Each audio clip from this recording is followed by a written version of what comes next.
Hello everyone, welcome to Surbakal TV. This is Sunita Alokam and thank you for joining us to meet our special guest artist Chantal Chagnon. Chantal is an accomplished artist. She is a Cree, Métis, Ojibwe singer, storyteller, drummer and much more. Chantal and her team would also be performing for us at Icmf 2021, which is coming up very soon. Please join me to welcome Chantal to our studio. Thank you for Hi, having me. Chantal. So glad to have you with us here today. Oh, thank you so much for having me. I'm very excited for this Oh, event. for sure. So, Chantal, you're an accomplished artist with who is specialized in Indigenous arts, culture, and music with roots in Muskeg Lake Cree Nation. Yes.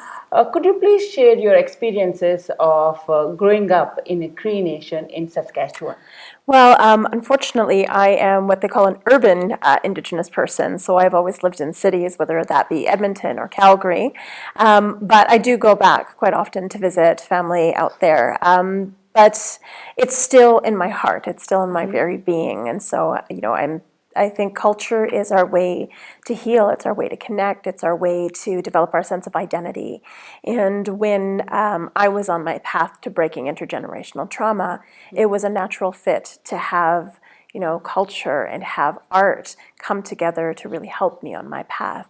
That's really helped me reclaim who I am as an Indigenous woman, but it's also helped me instill a sense of belonging, not only with my own children, but with all people. I think we are all Indigenous to somewhere. We just have to find where our roots are. For sure, yeah.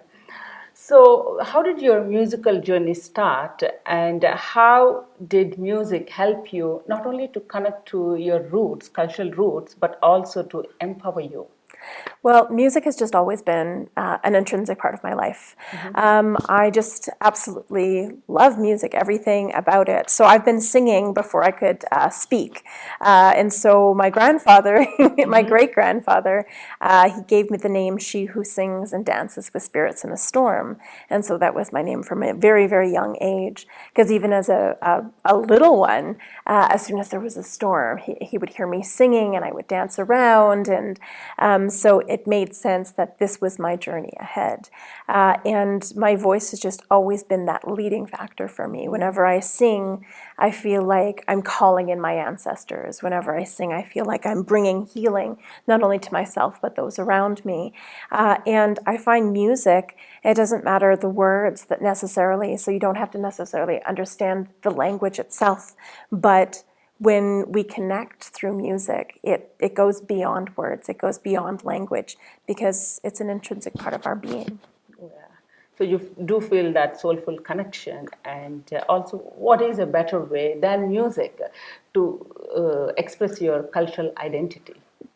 Absolutely. Well, I know that personally, music has been a huge part of my journey, but even when I look at things like the way that our youth are stepping into those roles.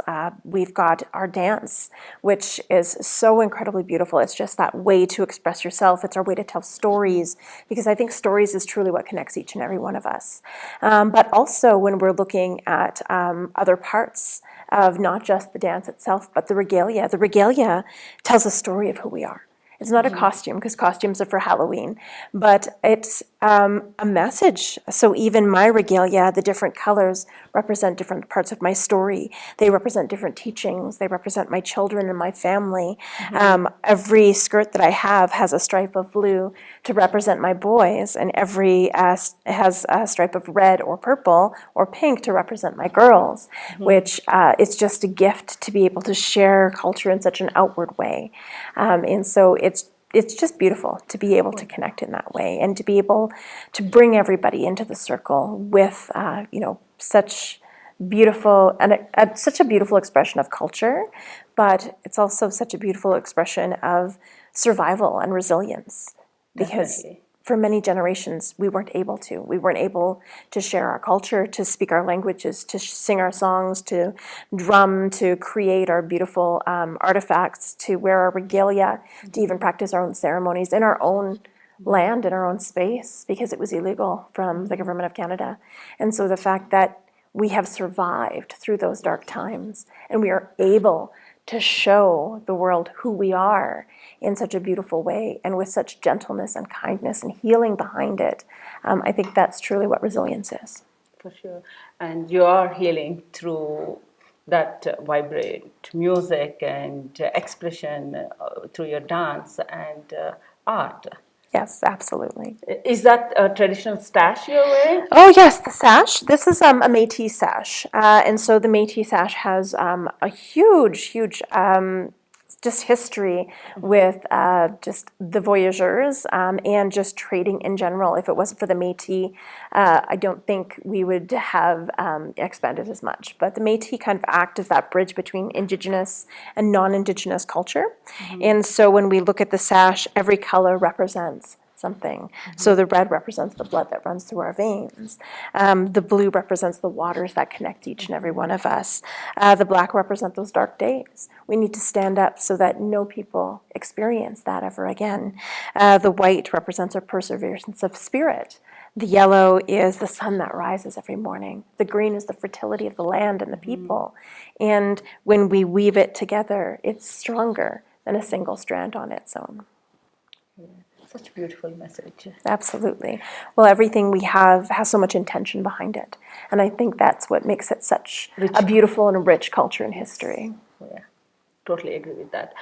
And throughout your journey, did you ever face any setbacks? And how did you deal with those kind of situations to be where you are now? Oh, absolutely. Unfortunately, we as a whole of Indigenous people in Canada, we've been experiencing genocide since colonization started to happen. And I know that's a very uncomfortable word for people, but it's the truth. We have faced all sorts of adversity, but we are still here. We are still standing. There's institutionalized racism in all institutions, whether it be the healthcare, the education industry, whether it be social justice or social industry. There are just unsurmountable blocks in our way as Indigenous people. And I'm very blessed that I've been able to have the gifts that I have so that I can bring people in and educate people in a good way. Because I think that's what we need to do. I mean, if we're just talking about these issues, but only to the people that we know, well, then nothing's going to change. But we need to share our messages with everyone and bring everyone together in our community. So in our language or in our culture, we say all my relations, because it teaches us that we're all related.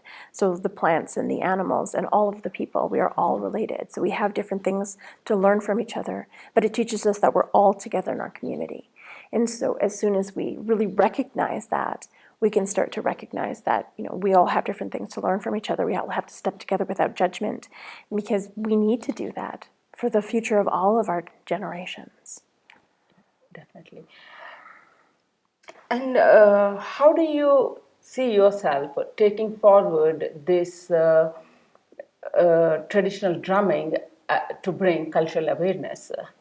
Well, I find that when you play the drum, there's drumming in every single culture. And it's this way of just drawing people together. It brings people in, and it opens the door for those conversations. When you hear a beautiful voice along with that beautiful drum, it just opens up, and you want to learn, you want to step forward, you want to lean in. Same with stories, really rich and incredible stories. They bring people together. And it's a way to teach people our history, but in a gentle way, in a way that is more empowering than victimizing. You also have been very actively involved in conducting various events and workshops to bring the cultural awareness, also towards building bridges and acceptance.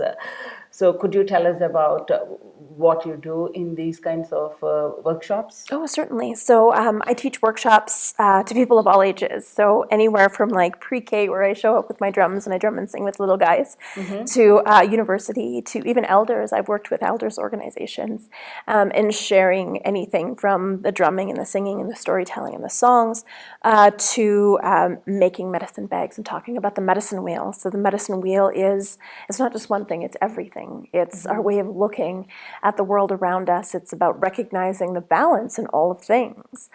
Even my skirt, it represents the medicine wheel because I have the 4 colors of the medicine wheel on it. My hair thing is the medicine wheel. I honestly, the medicine wheel is how I live my life. It's all about balance. So it's honoring our mind, our heart, our physical body, and our spirit that fuels the whole thing.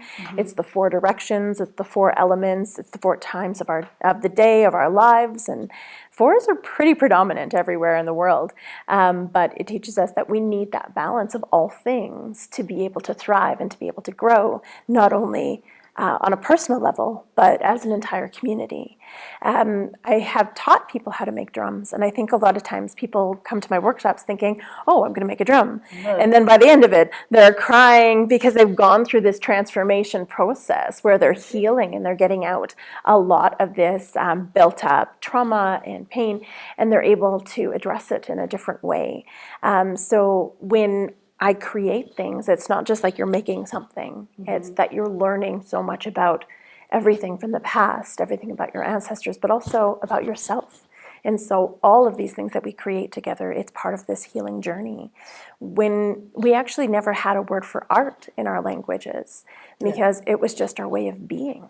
It's our way of connecting. It's part of life. Exactly. And how exciting it must be for the kids actually to build a drum from scratch and go through that whole experience.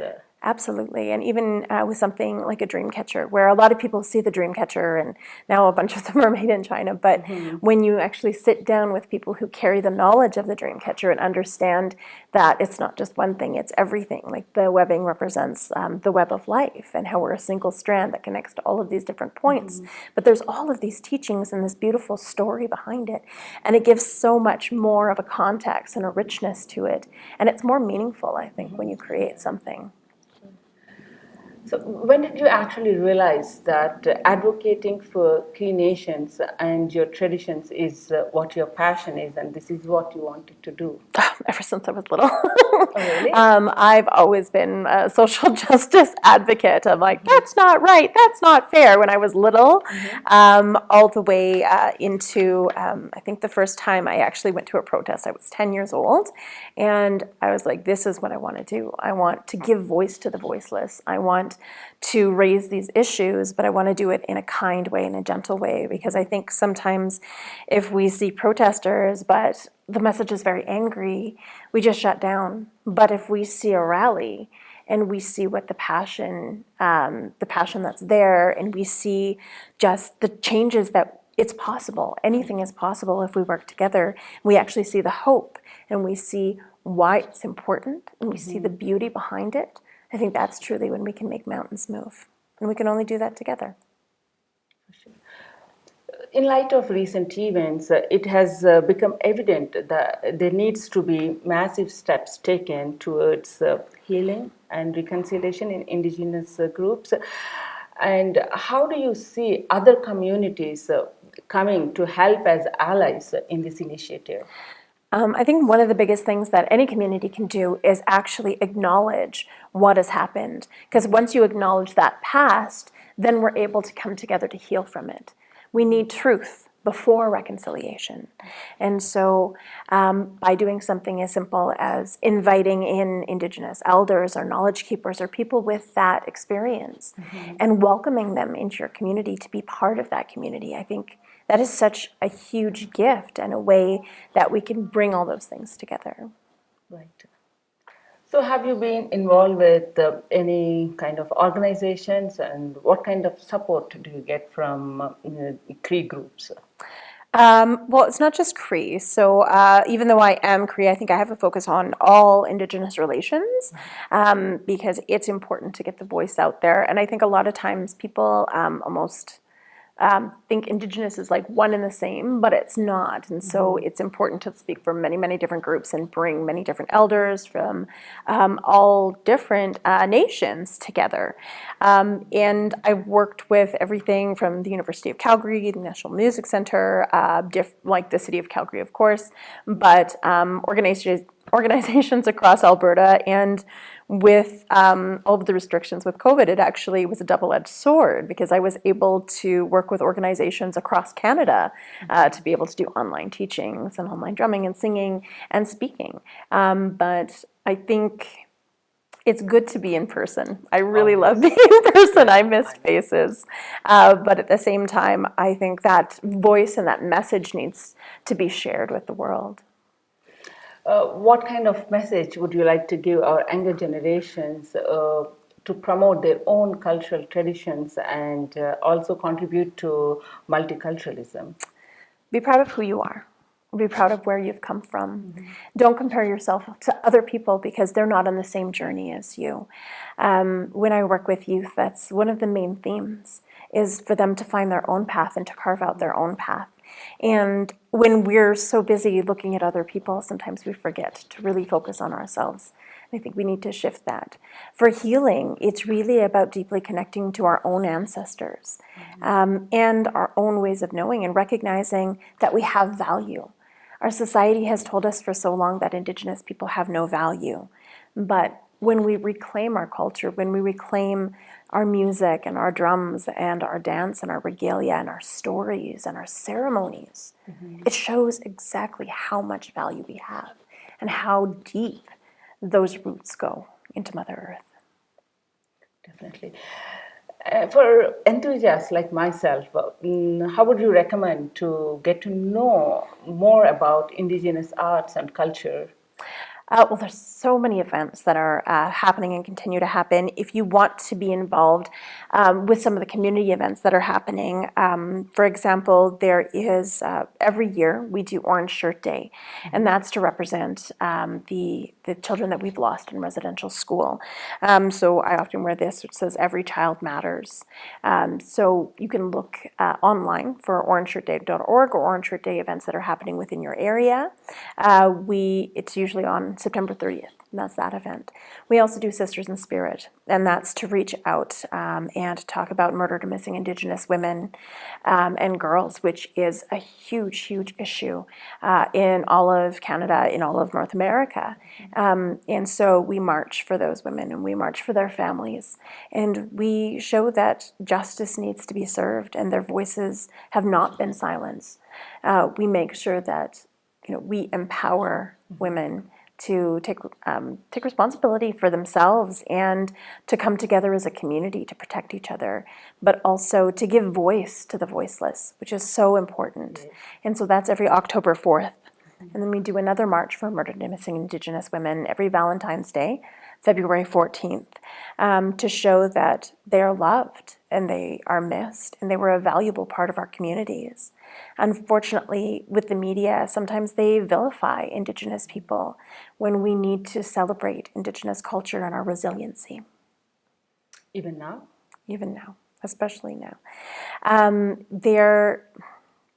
It's unfortunate that we're still facing a lot of those barriers, that we're still facing a lot of that racism, and we're still facing a lot of challenges, but I know that we're not the only community that's facing that. We have seen that in recent years, just how it's escalating, but also people are becoming more aware of it. And I think as we come together as allies, that's truly when we're going to see those changes occur on a massive level. As much as we are looking to promote for multiculturalism, and it is sad that there's so much of racism at different levels going on in the society, and there is a need for all the communities to come together and build that awareness and fight for it together. Absolutely. Well, and I think when we recognize that we're not so different, that we're actually so deeply connected and we can support each other in those fights, then we're actually going to see those changes occur. So coming to your performance for Icmf 2021 that you and your group will be presenting, could you tell us something about that performance?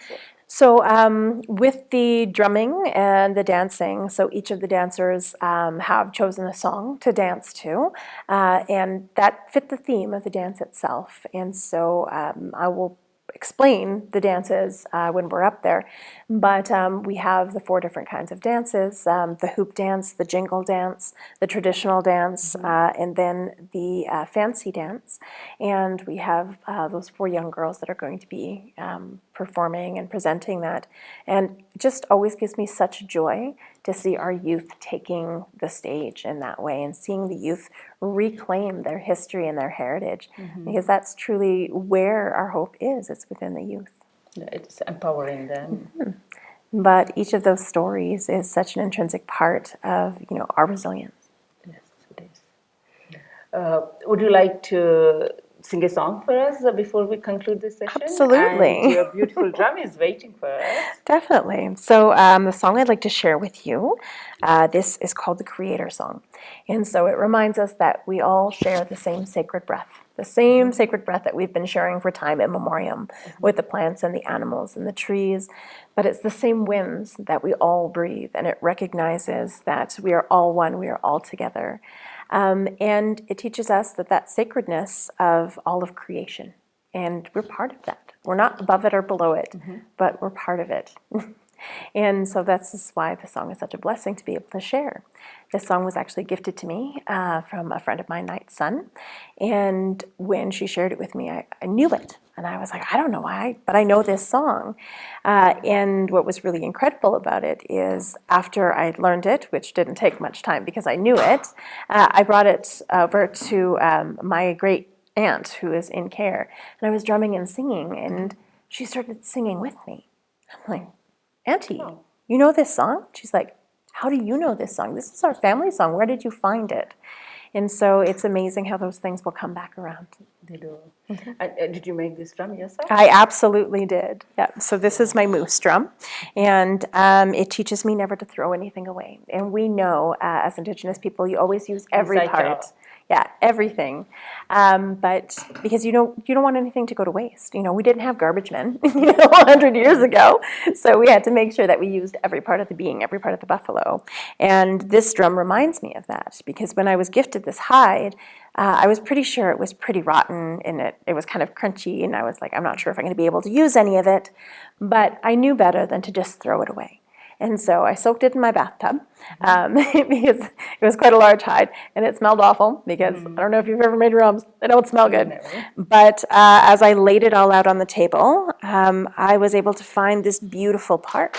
And this part, the white part, I thought was going to be the most rotted and weak. But it turned out to be the strongest part of my drum. So it teaches me never to throw anything away, because sometimes those things that we dismiss and throw away are the most beautiful and sacred things of all. How long did it take to make this drum? This drum took me, to soak it, it took me a couple of days. And then to cut it out and to weave it, it took me about 4 hours. But I'm pretty fast when it comes to that. There's some drums that have taken me about an hour, and then some drums that have taken me 16 hours because of how detailed they are. But it's really about the journey that you have with each of the drums as you make them. So how many have you made so far? Oh my gosh, over 1,000. Wow. I have made a lot of drums. I have been drum making for over 15 years, but I've also helped people make drums. And so, it's been a beautiful way to share with the greater community, to be able to connect people, to be able to help people with their path, and give them the healing tools that they need to be able to reclaim who they are and be able to move forward, connecting to their ancestries. Which is so important. Absolutely. I'll just... Oh, I'm going to stand up. You don't have to.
Wow, that was so wonderful, and thank you so much for such soulful rendition.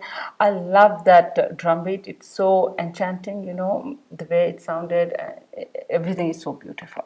Thank you so much for having me. Really appreciate it. And also, thank you for sharing your stories and experiences with our audience today. We look forward for more collaboration with you and wishing you all the very best for your future endeavors. And we also look forward for your performance at ICMF 2021. Absolutely. And thank you all for joining us, and thank you all for your support. Thank you. You.